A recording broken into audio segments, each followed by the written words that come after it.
Itu kita berhati-hati dalam kehidupan dunia.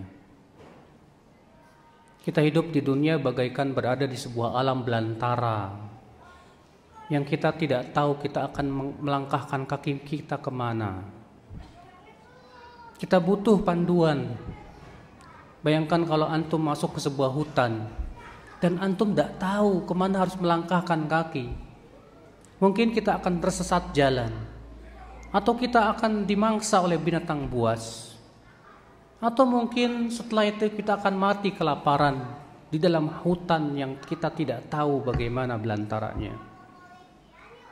Bagaimana kita harus masuk ke dalam sebuah hutan? Kita harus hati-hati, Pak. Hati-hati dari binatang buas, hati-hati dari segala sesuatu yang bisa mencelakakan diri kita.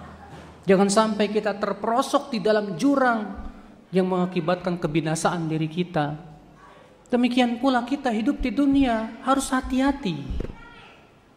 Maka dari itu ya akhi, perbekalan seseorang untuk hidup di dunia yang paling baik adalah diantaranya wara', sifat wara'.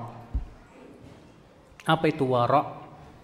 Wara' itu artinya tarku ma yukhsha dararuhu fil akhirah.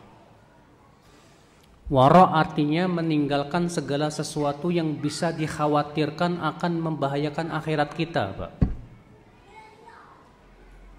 Kita khawatir ketika kita mau melakukan suatu perbuatan, kira-kira ini bisa membahayakan akhirat saya apa enggak ya?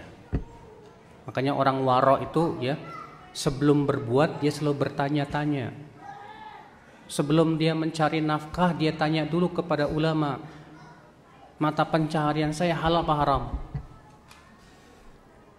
Dia selalu berusaha berhati-hati dan selalu tidak ingin bagaimana caranya supaya dia tidak memakan yang haram dalam perutnya itu, supaya perbuatannya tidak dimurkai oleh Allah Subhanahu wa taala. Dia selalu hati-hati dalam hidupnya, Pak. Itu wara'. Maka kalau antum selalu berhati-hati, saya ini selama ini makanan yang saya makan haram atau tidak ya? Kemudian antum berusaha bertanya kepada orang-orang alim, para ustadz, itu tandanya antum wara' insyaallah. Ketika antum mau bekerja di suatu tempat dan antum tidak tahu hukumnya bagaimana, antum bertanya-tanya dulu kepada seorang ulama, seorang ustadz, apakah pekerjaan saya nanti ini halal apa haram? Insyaallah antum termasuk orang yang berbuat wara'. Sebelum kita masuk ke WhatsApp, kita tanya dulu kira-kira apa tujuan saya mau nge-WhatsApp. Apakah ini akan bisa membahayakan akhirat saya atau tidak? Ketika kita mau main Facebook, ketika mau main media sosial dan yang lainnya, di saat itu kita berpikir, kira-kira ini akan membahayakan akhirat saya apa tidak? Kalau kita cara pikirnya seperti itu, Pak, berarti kita sudah punya sifat wara'. Dan ini perbekalan yang luar biasa. Makanya Rasulullah bersabda apa? Wa khairu dinikum al-wara'. Sebaik-baik agama kamu adalah wara'. Sifat wara' ini sangat kita butuhkan hidup di dunia ini, Pak. Kenapa?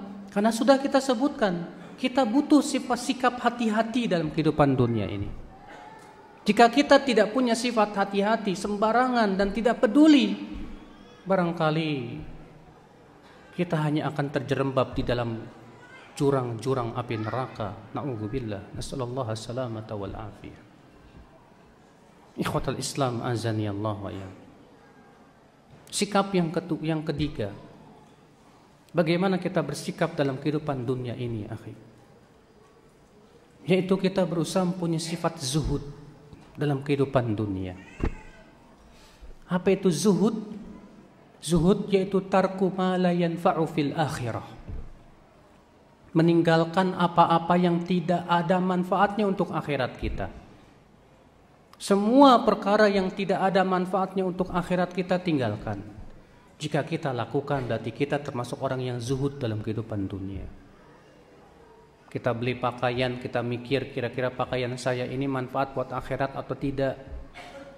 Ketika kita mau belanja, yang kita mau beli ini kira-kira manfaat tidak untuk akhirat saya. Ketika kita mau melakukan suatu perbuatan apapun juga, kita tanya kira-kira perbuatan saya ini manfaat tidak untuk akhirat saya. Kalau kita punya sifat seperti itu, insya Allah kita termasuk orang yang zuhud dalam kehidupan dunia, Pak. Dan kemudian hati kita pun tidak terpaut dengan dunia. Hati kita pun tidak terlalu gembira ketika kita mendapatkan kehidupan dunia.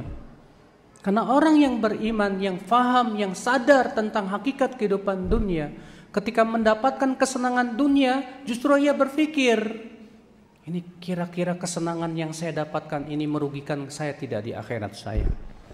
Kira-kira bermanfaat tidak untuk akhirat saya? Oleh karena itulah ya akhwat Islam, Allah Subhanahu wa taala menyuruh kita lebih bergembira dengan hidayah, lebih bergembira dengan ketaatan, lebih bergembira dengan rahmat dari Allah Subhanahu wa taala daripada kehidupan dunia. Allah berfirman, "Qul bi fadlillah wa bi rahmatih fabidzalika falyafrahu huwa khairum mimma yajma'un." Katakanlah, dengan karunia Allah dan rahmatnya lah hendaklah mereka bergembira, kata Allah. Sebagian ulama menafsirkan, katakanlah dengan rahmat Allah, yaitu Islam, yaitu qul bi fadlillahi wa rahmati, katakanlah dengan karunia Allah yaitu Islam, wa rahmati dan rahmatnya yaitu Al-Quran, hendaklah mereka bergembira. Itu lebih baik daripada apa yang mereka kumpulkan dari kehidupan dunia. Masya Allah, ternyata Al-Quran menyuruh dan mengajarkan kita supaya gembiranya kita itu dengan hidayah, ya. Makanya Rasulullah SAW ketika mensifati seorang mukmin, apa kata Rasulullah? Man sarratu hasanatuhu wa asa'atu sayyi'atu fahuwa mu'min. Siapa yang merasa gembira dengan amalan solehnya, dengan amalan kebaikannya, dan ia merasa sedih, merasa susah dengan amalan keburukannya, itu pertanda ia seorang mukmin, kata Rasulullah SAW. Mukmin itu gembira, Pak, dengan amalan soleh. Mukmin itu gembira ketika ia bisa sujud kepada Allah, sholat. Mukmin gembira ketika ia bisa sedekah. Mukmin gembira ketika ia berpuasa. Dia bergembira sekali. Tapi ketika ia mendapatkan kehidupan dunia dan kesenangan, si mukmin ini justru berpikir, semua yang saya dapatkan ini akan ditanya oleh Allah Subhanahu wa taala. Apa yang akan saya lakukan? Subhanallah. Demikian pula hati manusia, apabila telah dipenuhi dengan cinta dunia, ia akan tenggelam di dalam kehidupan dunia. Tapi ketika hati itu tidak dipenuhi oleh cinta dunia, dia akan berlayar dengan tenang di atas kehidupan dunia. Dia akan sampai kepada pantai yang ia tuju, yang ia inginkan, itu pantai akhirat yang ia dambakan.